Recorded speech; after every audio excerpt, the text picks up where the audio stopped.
Mula nang naitayo o naisaayos muli ang ating simbahan, ang Saved by Grace Christian Community Church, ito na rin ang nagsilbing Sunday School Room ng mga kabataan edad 12 pababa. Naging pahirapan din ang pagtuturo ng volunteer teachers dahil sa lumalaki o dumadagdag ang bilang ng mga bata.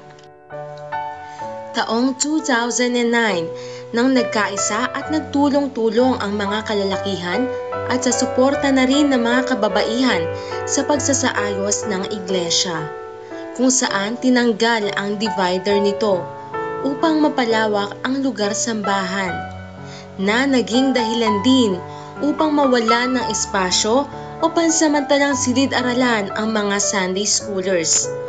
Kung kaya't dito sa loob ng iglesia noon ginagawa ang pagtuturo ng Sunday School sa mga bata bago magsimula ang Sunday Worship Service.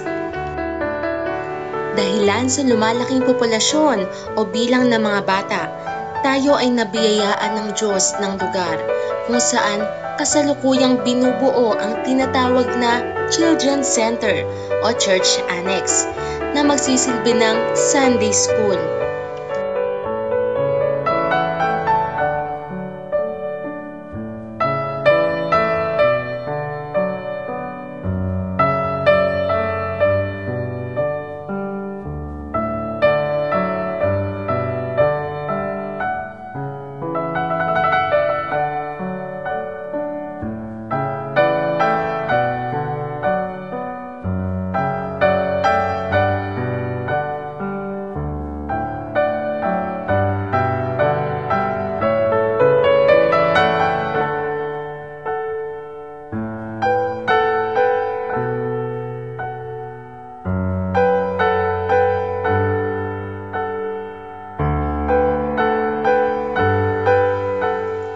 Sa ngayon ay hindi pa naipagpapatuloy ang pagsasaayos nito sapagkat hindi pa sapat ang budget na kakailanganin para dito.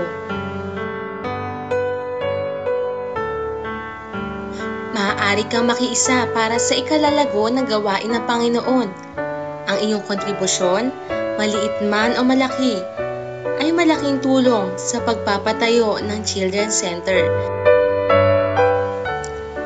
Para sa mga kabataang maaaring maging susunod na pastor, Sunday school teachers, discipleship leaders, at mga susunod na manggagawa ng Diyos.